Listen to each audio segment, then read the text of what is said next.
बंदा पीछे से आया और उसने गोली साइड में रख के उससे पूछा हिंदू है कि मुसलमान? मुसलमान है तो पहले कलमा पढ़ के दिखा। जैसे हमें पता ही नहीं, हम पीछे पलट के देखे हो क्या रहा है, हम उसकी तरफ स्माइल करके पूछे भैया क्या हुआ, कह रहे हिंदू या मुसलमान। मैंने कहा हिंदू, मार दिया। हिंदू या मुसलमान, हिंदू कहा तो मार दिया। ये मातम की तस्वीरें आतंकी हमले में मारे गए शुभम द्विवेदी के घर की है। वीडियो में अपना दर्द बयां कर रही यह महिला शुभम की पत्नी ऐशान्या द्विवेदी है। 2 महीने पहले शुभम द्विवेदी ने जीवन की नई शुरुआत की थी। शेरवानी पहने, घोड़ी पर चढ़ते, स्टेज पर झूमते हुए, हाथ में ऐशान्या का हाथ थामे।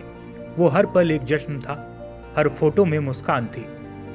लेकिन किसे पता था कि महज 2 महीने बाद यही तस्वीरें आंसुओं की बाट बन जाएगी और एक हंसता खिलखिलाता चेहरा आतंकियों की कायराना गोली का निशाना बन जाएगा। सोशल मीडिया पर शुभम की शादी की तस्वीरें वायरल हैं। लाल लहंगे में सजी दुल्हन, सिर पर सेहरा बांधे दूल्हा, फूलों से सजा मंडप और बीच में शुभम की वो मुस्कुराती आंखें। अब यही तस्वीरें परिजनों के लिए असहनीय दर्द बन चुकी है। जो एल्बम पहले यादें थी, अब वही ऐशान्या की चुप्पी में बदल चुकी है। कानपुर में पिता संजय द्विवेदी का शरीर उस वक्त सन्न रह गया जब उन्हें पता चला कि उन्हें अब अपने जवान बेटे को खुद कंधा देना पड़ेगा। शुभम को जम्मू कश्मीर से 23 अप्रैल को घर लौटना था, लेकिन लौटने से एक दिन पहले कायर आतंकियों ने संजय द्विवेदी के घर का रौनक छीन लिया। शुभम की मौत की सूचना मिलते ही पूरे घर में कोहराम मच गया। घर वालों का कहना है कि आतंकवादियों ने जिस तरह की कायराना हरकत की है, मेरे शुभम को मारा है, वैसे ही सरकार को इनसे बदला लेना चाहिए। आज कांग्रेस नेता राहुल गांधी शुभम के परिवार से मिलने कानपुर पहुंचे। नम आंखों के साथ शुभम द्विवेदी के पिता ने राहुल गांधी से आतंकवाद के खिलाफ आवाज उठाने की बात कही। उन्होंने कांग्रेस सांसद को दादी इंदिरा गांधी और पिता राजीव गांधी की याद दिलाते हुए कहा कि आपने आतंकवाद का दर्द देखा है, इसलिए सरकार पर दबाव बनाकर आतंकवाद के खिलाफ आवाज उठाइए।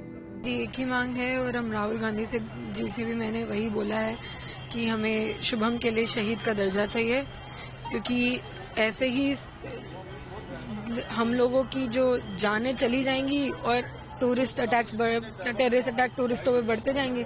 ऐसा नहीं, गुमनामी की मौत नहीं मरनी है मेरे पति को। उसको शहीद का दर्जा मिलना चाहिए और उसे अमर करके, उसे शहीद करके ये गवर्नमेंट, ये देश भी आतंकवाद को दिखाएगा कि आपने मारा है, हमने उन्हें अमर किया है। तो शायद उनकी अगली हिम्मत ना हो कि आपके देश के बच्चों को, आपके देश के लोगों को खत्म करें।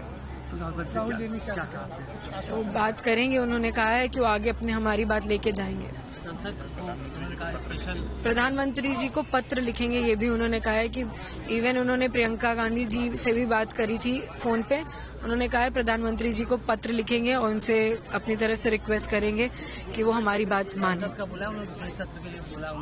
यही बोला है कि संसद में अपनी बात लेके जाएंगे, अपना पत्र भी लिखेंगे, ये बोला है उन्होंने बस। शुभम की पत्नी और परिवार के लोग लगातार यह मांग कर रहे हैं कि शुभम को शहीद का दर्जा मिले। इस हमले के बाद शुभम के घर कई नेताओं से लेकर मुख्यमंत्री तक आ चुके हैं। उनके परिवार को सांत्वना दी जा रही है, लेकिन सच्चाई यही है कि शुभम अब कभी लौट कर नहीं आएगा। आतंकियों को जवाब दिया जाएगा। इस कायराना हमले की सजा उन्हें जरूर मिलेगी, लेकिन शुभम द्विवेदी यह सब देखने अब कभी लौट कर नहीं आएगा। Bureau report, इंडिया.com।